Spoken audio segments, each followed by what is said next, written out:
Imagine going to prison for fixing your own truck. This economy is just gonna make us all car mechanics, ain't it? I got quoted $500 to fix my stupid sun visor. Millions of Americans are getting sick of new cars, and now even fixing the car you own is a crime. Before we begin, don't forget to like the video and subscribe to the channel. One truck transmission manufacturer won't even sell the parts needed to repair it. You have to replace the entire transmission. Okay, I want to show you guys something at Con Expo. This is the new DT12 automatic transmission. Here's some really cool things about the engineering on it. So they won't sell you anything to repair this transmission. You can't buy the parts, they won't tell you how to repair it. All Detroit will do is sell you a new one. So if you grenade this transmission, they'll just sell you a brand new transmission. That's it. You can't fix it, you can't take it to a repair shop. It is pure planned obsolescence. And we asked the guys, like, how come you can't repair it? How come it's only re and re? And they said, oh, it's too complicated for somebody to change. It's just gears. It is just pure gears. They said you need a $4.5 million machine if you want to be able to service this truck transmission. This is exactly what we stand against at Edison Motors. This planned obsolescence that you can't repair it, we won't even sell you the parts, you need to just buy a new one. You can't fix it yourself. That's what they want. That's what we're going to, and this is bullshit. This economy is just gonna make us all car mechanics, ain't it? we all gonna be so good at working on cars by the time everything come back around, aren't we? Did you know automakers are actively pushing for legislation to make it illegal to work on your own vehicle? The Ford CEO says there are so many specialty tools needed nowadays, it's just not safe. It's incredibly dangerous. Well, who made it that way? I done had to take a 20-minute break, bro. Look at this shit. I don't even know what the fuck I'm doing, bro. I gotta replace a fuel pump. I only quoted 5 hours. I gotta take out the seat. I gotta rewire all the And that's why the right to repair fight is getting louder. If you bought the car, Imagine going to prison for fixing your own truck. That's something that automakers are pushing politicians, and they want to outlaw independent mechanics and you being able to work on your own truck. Yesterday, CEO Ford met with President Trump to complain that automakers are losing money because independent mechanics are working on cars. They want to make it a law where people can no longer fix their own cars. It's an American pastime. Dads work with their kids. They did oil changes, they change their brakes, they change their tires. How many of you worked on your cars with your parents, right? I know I did. That's how I learned about cars. And now they were trying to ban that. They're trying to do away with independent mechanics because they want to charge you $200-300 an hour labor. But the independent mechanic, that's your friend, he can go in and do a lot of your jobs for substantially cheaper. It's all about fleecing Americans. John Deere tried that and see how that worked out, right? That's every day we cross the thing where Big Brother keeps getting bigger and bigger. You want to lock up people for every little thing. This is my fucking car. I own it. I can work on it if I want to. If I want to go sit there and take this fucking grill off myself and fix it myself, I should be able to do so. If I want to do a transmission job and I know how to do so, I should be allowed to. Now we want to basically do everything where big corporations control everything.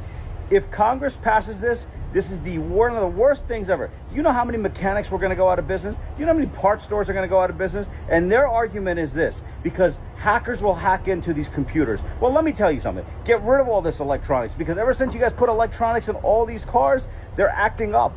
They're not doing it. I don't want cameras telling me that I can enter and exit my vehicle. I don't want cameras telling me that I need 2 hands on my steering wheel when I already have 2 hands on my steering wheel. I don't need my car watching me and slowing down because I slouch down in my seat and it thinks that I'm falling asleep. No, I just slouch down to get comfortable. I'm urging Congress and I'm urging President Trump, take this fucking proposed law and throw it in the fucking garbage. This is not what Americans want. This is not America. At that point, what's the difference between us and China and Russia? It's a fucking fantasy. It's a fairy tale. We're not a free country. We lost our rights ages ago. one Toyota CHR owner faced an $11,000 repair bill after repeated failures, with Toyota eventually proposing another $8,700 overhaul with no guarantee. $11,000 to repair my Toyota CHR. Yep. That's not what I expected from my Toyota. I bought this car brand new from Toyota Carlsbad, California. I did everything right. Dealer purchase, committed to dealer maintenance, all with average mileage. Now fast forward to 100,000 miles. This car has been back and forth from Toyota 8 times, and just 6 times for the last issue. After spending $2,400 on a replacement valve, lift controller, and valve reset, whatever that is, the car later began to misfire again and shut down all its critical systems, lane assist, backup sensors, collision warnings, all disabled. Toyota reset it, sent me on my way. And then it happened again and again, 6 times. No root cause, no real fix. Finally, Toyota only resolution was a $8,700 major overhaul with no guarantees it's going to fix the problem. Let that sink in. They want me to spend almost the value of the car on repairs that basically is on a guess. If you replace everything, it will fix the problem. I opened the case with Toyota Resolution Department. They denied it. No real assistance other than some emails and no accountability. So here's my question. How does a car known for reliability become unsafe, undiagnosable, and unsupported at just over 100,000 miles? I did my part. Toyota is choosing not to do theirs. This isn't about wear and tear, it's about responsibility. If you're considering a Toyota, especially a CHR, just know that this could happen to you. Toyota, this is your product. Stand by it. Another owner was quoted $500 for a sun visor, found the part for $50, and fixed it themselves, saving $450. I got quoted $500 to fix my stupid sun visor. You know why they said it was $500? Let me tell you. Because of parts. I found a replacement on Amazon for $50. About to watch probably like 2 TikToks, maybe a YouTube video. I'm gonna replace this.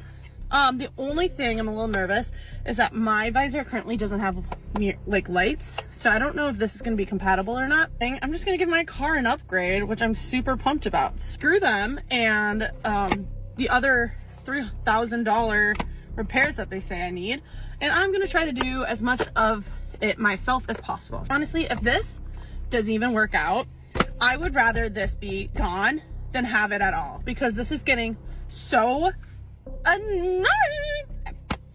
Watched a YouTube video like maybe 5 days ago. Hold on, I'm gonna watch a video again. I forgot to film this part, but I just want to say hell yeah, hell yeah. I don't know why this isn't lining up correctly.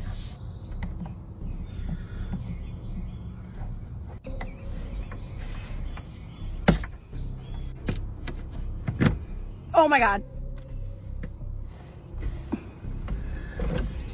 Wait. Who did that? Me. Oh my god. Ugh. Oh, I want to go drive around now. Oh, that is so amazing. $450 saved. Mechanics say modern cars are becoming so complicated that even simple repairs can take more time and cost more money. Well, hey there, local mechanic here, and I'm actually owner-operator, and I'll tell you exactly why and when mechanic repairs became so expensive and why labor rates are so expensive and why they charge you to look at your car. For one, cars are extremely more complicated than they were 30, 20 years ago, 10 years ago. They get more complicated every freaking year. Think about all the lane adaptive assist controls, all the electronics that they put them in them. They're using CAN bus systems, which are run off Ethernet now.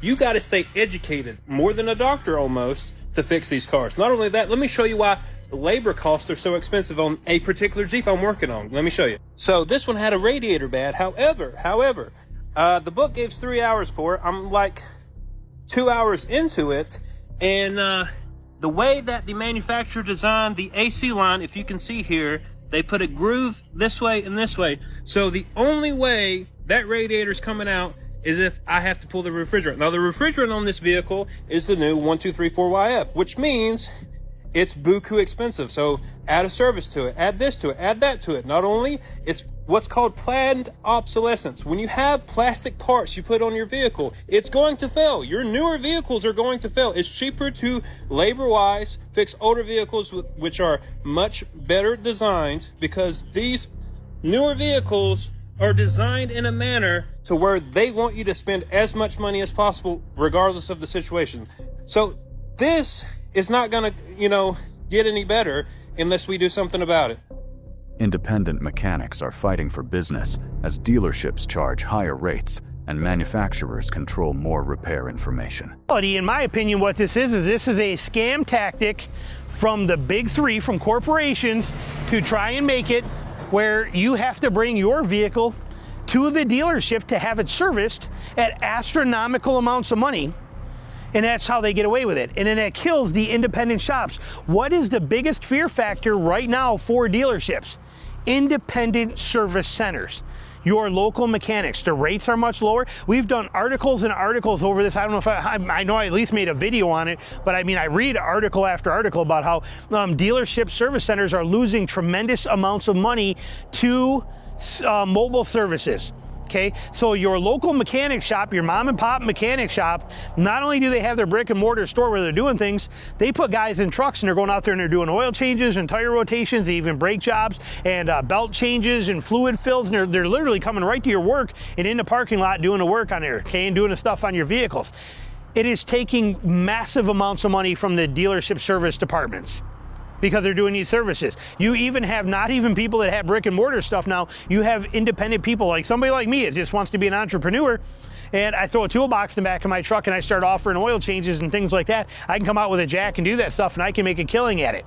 Heck, we talked in a video a couple months ago about a couple, and I don't remember where they lived at, but they threw two fuel tanks in the back of their truck and started a business where they go around to these rich neighborhoods and they fill their their vehicles up in their driveway for them. So rich and entitled people don't even have to go to the gas station anymore. Somebody comes to their house and fills their truck up or their car up right there for them. People are making a killing. They're making $400,000 a year pumping gas into people's cars in rich neighborhoods. Shouldn't you be allowed to fix it? Comment below and subscribe to Clunker Truth.